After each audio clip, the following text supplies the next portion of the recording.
that we're, as drivers, in most of us, we sit around, but there's a need for what you're doing, and tell us about why there's such a huge need. Well, I think the one thing, and my background is I was working in a physical therapy clinic as a physical therapist and watching a bunch of truck drivers. And that's what really threw me down this whole rabbit hole of the trucking industry over 3 years ago now. And the one thing that struck me the hardest when I was digging deeper into the industry was the fact that truck drivers have a life expectancy 16 years less than the average population.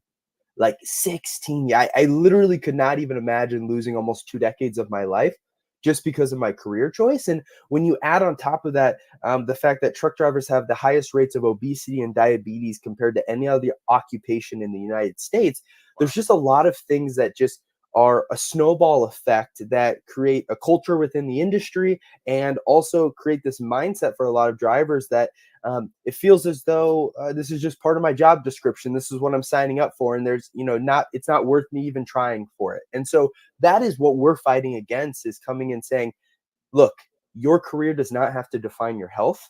And we can give you actionable help and tips and coaching around your lifestyle anywhere at any time to make your health more of a priority out on the road. Yeah, and let me just ask you real quick. If look, we all know there are problems and we face them every day. But if I'm just a simple guy out there, much like a lot of people out on that are listening today, if I want to get in a fit program, what do I need to do really to start something, right? I don't need to start huge or anything, but what can I do today, Mark, that would make sense for me? I'm just a guy, right? An owner operator. I'm just a guy. What do I do? Or I'm a company guy. What do I do to get started in something? Yeah, I think you look at your day-to-day life and you think about kind of two factors. Number one, what is the lowest hanging fruit, right? And the other aspect is, what are you most motivated to change? Do you want to go out and be more physically active? Do you want to make some changes to your diet? Whichever one of those, pick just one and then go into that. So if you want to be more physically active, maybe just getting into the habit of right after your pre-trip every morning, you're going to go and do a 5-minute walk, 10-minute walk. Right after you get done driving for the day and you put your truck in park, you're going to do some stretching, or you're going to do an exercise with body weight exercises in the back of your truck.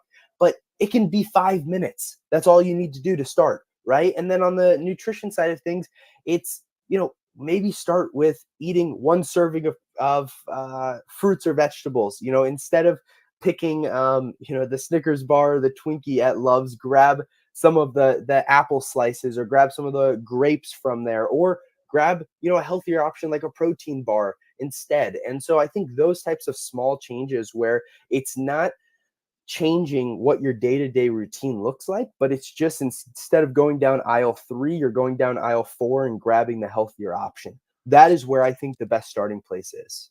I do, and I appreciate that. It is a good idea to start, but you got to start. You got to take steps, right?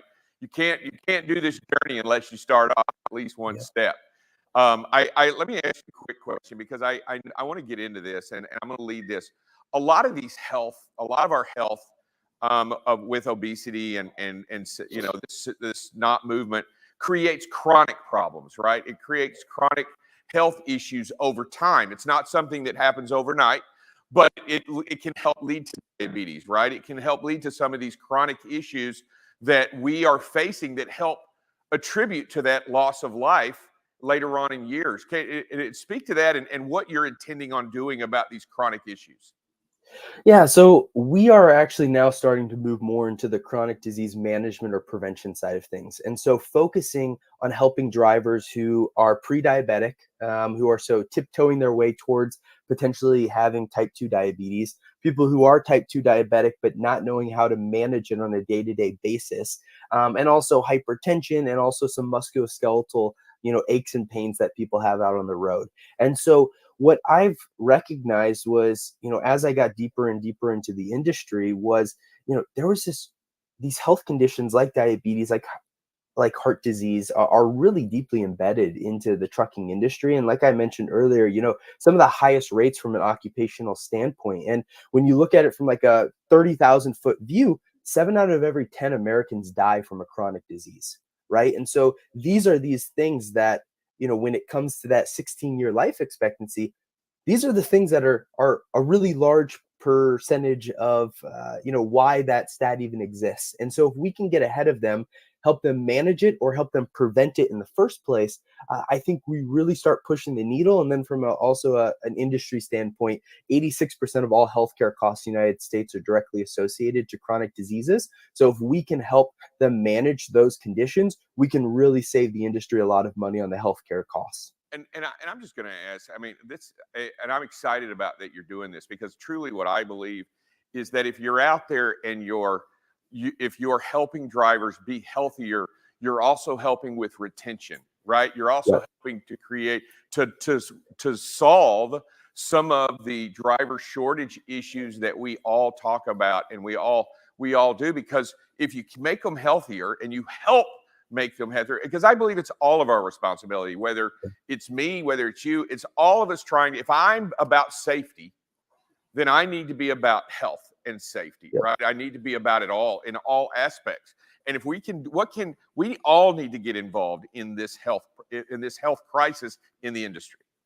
I mean, what you just said there is something that I was on the phone with a new customer of ours that we're starting to roll out our program to later this year, saying the same exact thing. Is they have a health and safety council, right? But oftentimes the only conversation there is the safety aspect of that name. And so what we're looking at is, I think we have an opportunity to really fill in that gap in the health and safety and really create a holistic, whole person safety culture within a company. And when you bring it back to the retention and recruiting side of things, I mean, I look at it as like a push and a pull, right? When you look at failed DOT physicals, the two top reasons from a medical standpoint are uncontrolled diabetes, uncontrolled hypertension, right? Which are all lifestyle based. And if we can help them get ahead of that, we can help them either get handed that 1-year card or potentially even not even a temporary card, get handed a 2-year medical card because it's under control or they prevented it. And then on the other standpoint, this industry is struggling to bring the next generation into it. And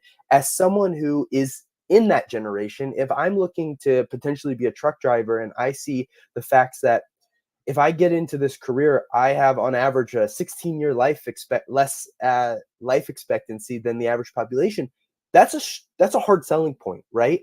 And so I think this generation in general is more health conscious. And if the industry as a whole doesn't bring this forward, talk about it on a consistent basis, and have actionable solutions and how we're going to change it for the next generation, I think we're going to continue to struggle bringing that next generation in. And there's going to be some issues. And I think for a long time, the trucking industry as a whole has just swept it under the rug. And it's just been like this taboo subject that no one wants to talk about. But it's time to change that. And I will be screaming it from the rooftop, and hopefully more people will be as well. Well, I do appreciate you, Mark. Look, it's important. That's why we bring you on the show. We think it's an issue that continues to need to be talked about. It's an issue that we need to bring into the conversation. And I like the fact that you're talking about it and you're creating that, and you're also creating some definitive solutions for our drivers out there each and every day, because it matters. It matters. If these drivers matter, then their health matters, right? And I'm just saying, if you care about your drivers, then you need to care about their health. And it is not a one-step process. It is all the way or nothing. And I appreciate that. Look, Mark, we're running out of time. I appreciate you coming in. We're going to have you on again soon. Let me know a little bit more about when you jump this other thing off that you're doing. I'm going to bring you back. I'm going to let everybody know what you're doing. But I'm excited about what you're doing out there and helping drivers get a little bit healthier.